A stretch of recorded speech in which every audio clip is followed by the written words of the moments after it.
하나님의 하시는 일을 보면은 구약시대나 신약시대나 갑자기 이루어지는 건 하나도 없습니다. 모든 것을 미리 선지자, 예언자, 선견자, 모든 하나님의 사람들을 통해서 예언을 하게 됩니다. 그래서 그 예언을 몇천 년, 몇백 년, 몇십 년, 몇 년, 그래서 예고편을 던져줍니다. 그래가지고 그 예고편대로 하나님이 때가 되면은 일을 하십니다. 구약의 역사가 그때 끝난 게 아니죠.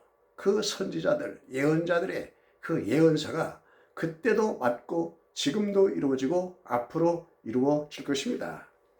마찬가지 하나님께서 또 신약으로 넘어오면은 예수님을 통해서 하시고자 하는 일이 이제 구속의 역사를 완성하는 그런 프로젝트를 가지고 계시죠.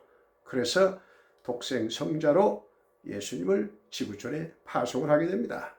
그리고 예수님이 직접 이제 이 인간 세계에 뛰어들어가지고 인성으로 30년을 사시면서 인간과 접촉하게 되죠. 그래서 인성 30년에 이 세상의 모든 걸 파악을 하게 됩니다. 직접 살아보는 것이죠. 하루아침에 터득한 게 아니죠. 30년이란 인고의 세월을 가난과 또 여러 가지 사람들과 부딪힘과 그리고 또 소년 시절 12세에 예루살렘 성전의 유월절을 지키고 하는 그런 말씀도 나오죠. 여러 가지를 예수님이 접촉을 하고 터득을 하게 됩니다. 그것은 하나님이시면서 인간으로 오셔서 인간과 같이 더불어 사는 과정을 그대로 행해 주시고 살아 주셨습니다. 뭐 건너뛴다든지 그런 건 없죠. 정상적인 코스로 예수님이 삶을 살았죠. 그리고 이제 30세가 될 때에 이제 신성 하나님을 보여주는 공생애가 시작이 되는 겁니다. 매우 중요한 이제 마지막 결론을 지으려고 하는 예수님으로서는 이제 시간이 촉박하죠. 한 3년여 세월을 남겨놓고 제자를 택합니다. 그리고 그 제자들을 훈련시키는데 쉬운 게 아니죠. 그리고 제자들도 다방면의 사람들을 예수님이 부릅니다. 무슨 어부라든지 또 세관에 앉아있는 세무공무원 마태라든지 등등의 이 제자들을 12명을 이제 데리고 좌우에 6명씩 데리고 아주 관리하기 좋게 그들을 기도훈련, 말씀훈련, 전도훈련, 인격훈련 여러 가지 훈련을 하게 되죠. 어차피 예수님은 제자들이 앞으로 십자가 부활을 세계화하는 그 전도자의 선교적인 그 사역을 시키기 위해서는 예수님께서는 꼭 필요한 그 제자들이었습니다. 그것은 당연한 거죠. 예수님은 그 십자가에 죽으시고 부활하시고 천국으로 승천하시면 그 나머지 일을 누가 하겠습니까? 그래서 우리는 성경을 가만히 들여다보면은 그 제자들을 여러 가지 방면을 교육을 시키면서 가장 민감한 부분이 뭐냐면 마태복음 16장에 보면은 예수님께서 비로소 이제 예루살렘에 올라가서 많은 고난을 받고 죽임을 당하고 제3일에 부활을 할 것이다. 이것을 제자들에게 비로소 가르쳤다고 했습니다. 왜냐하면 그 타이밍을 맞춰오는 거죠. 제자들의 어떤 신앙의 수준이 있잖아요. 예수님에 대한 그 3년이라는 세월을 겪으면서 여러 가지를 이제 알아차렸겠지만 이제 부활이 십자가에 죽고 부활이 중요한 것이죠. 예수님은 땅의 어떤 정치, 정권을 잡고 그 제자들을 등극시켜서 뭐 좌우정, 우의정, 뭐 장관시킨 그 목적이 아니었잖아요. 다소 제자들도 그런 기대감이 있었죠. 그러나 예수님은 그것과는 전혀 상관이 없어요. 세상 정치, 정권, 그 야육이 없는 분이죠. 그거 하러 오신 분이 아니기 때문에 십자가에 우리 죄를 그리고 3일 만에 부활해서 우리의 생명을 영원토록 천년매가 되시기 위한 그 작업을 참 영적인 고도의 고난도의 작업을 하는 것이 예수님의 사명입니다. 그리고 이 사명을 가진 예수님으로서는 제자들에게 조심스럽게 다가갈 수밖에 없는 거죠. 네, 잔뜩이나 기대감이 있는 제자들에게 정말 내가 죽고 3일 만에 부활해서 내가 승천한다. 이걸 그냥 이야기해버리면 이 12 제자들도 그냥 무너질 수 있어요. 그래서 비로소 어떤 때를 본 것이죠. 그나마 시험을 쳐가지고 베드로 같은 사도가 저는 그리스도시요 하나님의 정말 아들입니다. 그런 놀라운 답을 받아냈죠. 그러니까 예수님은 그 기대감을 가지고 제자들도 베드로와 같은 비슷한 생각을 가졌으면 참 좋겠다. 그런 차원에서 예수님께서 말을 던집니다. 네, 내가 3일 만에 죽임을 당하고 3일 만에 살아난다. 부활을 예고한 것이죠. 예수님으로서는 정말 신중하고 조심스럽게 제자들을 접촉했습니다. 그래서 제자들이 그걸 받아들일 때 당황했습니다.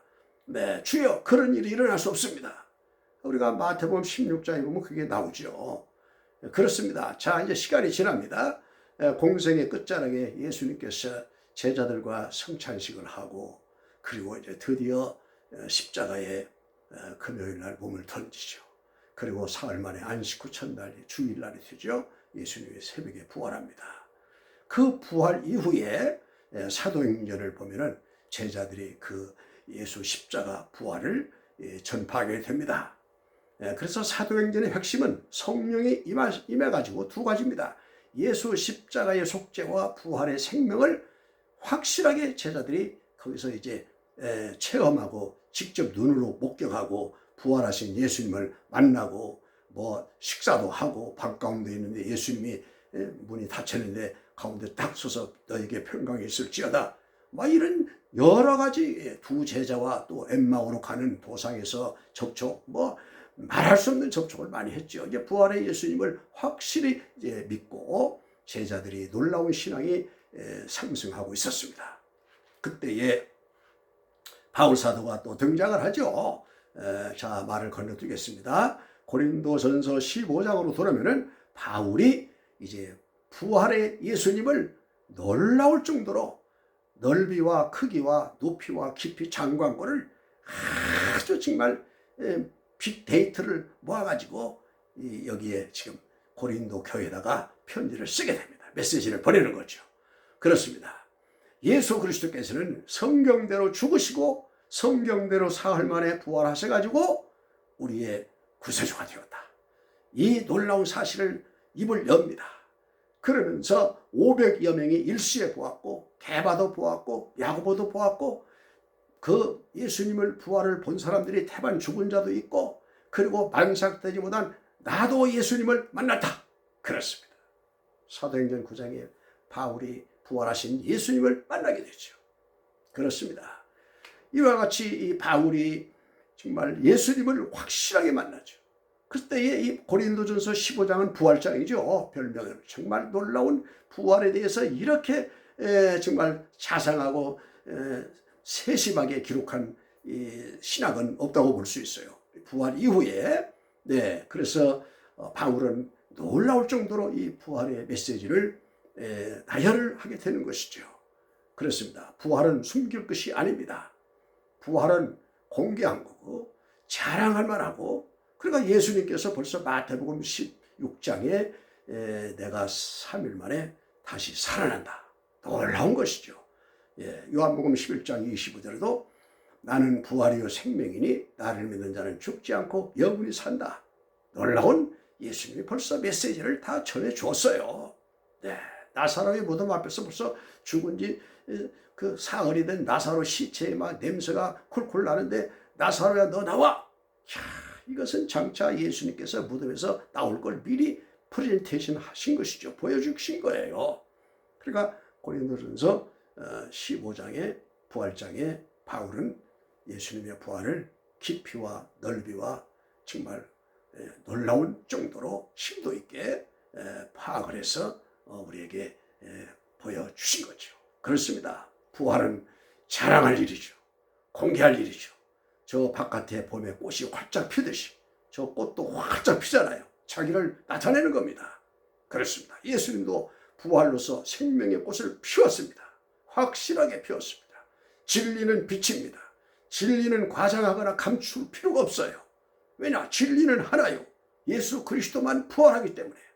예수 그리스도는 벌써 제자들에게 부활을 예고했고 가르쳐 주셨고 그리고 부활하신 예수님이 이렇다 하는 걸 바울에게 직접 만나서 부딪혀가지고 깨트려가지고 바울을 부활의 복음의 도구로 쓰셨습니다.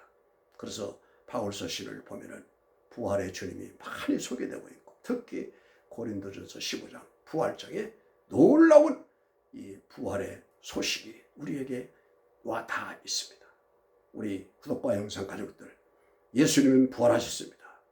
그렇습니다. 부활절은 정말 최고의 우리에게 소망입니다. 죽어도 산다. 저는 목회를 한 53년 했습니다만 죽어도 산다. 나를 믿는 자는 죽어도 산다. 이런 분이 이 세상 누가 있겠습니까? 예수님만 할 수 있고 예수님만 부활했기 때문에 다른 어떤 건 전부 다 거짓이에요. 사이비, 이방 종교, 이단들 다 거짓입니다. 이들은 다 하나님 앞에 가서 무서운 심판을 받겠죠. 오직 예수님의 부활의 천년매. 구독과 영상의 가족들도 오늘 이 메시지를 듣고 예수님을 두 손으로 움켜쥐고 부활의 승리의 노래를 이 세상에서도 저 천국 가서도 영원히 부를 것입니다. 그래서 계시록에 보면은 어린 양 예수, 부활하신 예수님을 영원히 경배하고 찬양하고 노래하는 것이죠. 오늘 이 시간 마음속에 참 기쁨과 평강이 부활의 소망이 넘치시기를 축복합니다. 너시아 속담에 3일만 참자, 그런 속담이 왜 생겼습니까? 너시아의 그 정교회가 상당히 보수적이죠. 엄청난 보수적입니다. 저 그리스 가보면은 정교회인데 굉장히 보수적이에요. 그런 그리스나 이런 러시아는요, 한 달 동안 부활의 축제를 합니다. 그때 결혼식도 많이 하고 세례식도 많이 하고 유아 세례도 주고, 유아 세례 줄 때 굉장히 큰 잔치입니다. 막 할아버지, 막 할머니, 막 친척들, 뭐 아버지, 부모 형제들, 막 어린아이 세례 한 번 주는데 막 수십 명 이상 모여야 됩니다. 부활절 이 시즌에 5월달에, 또 4월에 이게 부활절 시즌이에요. 지금 현재 그렇습니다. 이 부활의 이 시즌에 굉장히 오래 합니다. 그들은 4월, 5월까지 그렇습니다. 우리도 이 부활의 시즌의 축제, 바깥에 가로수들이 막 벚꽃들이 막 축제를 하고 무슨 꽃들이 막 만발하고, 저는 그런 걸 보면 어쩌면 예수님이 이때 부활을 하셨나, 자연의 생명의 부활과 똑같다. 정말 부활 예수 찬양 축제 할렐루야. 그렇습니다. 오늘 우리 구독과 영상 가족들 마음속에 항상 기쁨 가지시고 3일만 참자. 러시아 속담처럼 예수님이 3일 있다가 무덤에서 뻥 하고 나왔잖아요. 그렇습니다. 놀랍습니다. 낙심하지 마세요. 소망을 가지세요. 일어나십시다. 부활을 찬양합시다. 기뻐합시다. 전합시다. 행복하세요. 종사TV였습니다. 땡큐 브로치. 예수 부활, 나도 우리도 부활.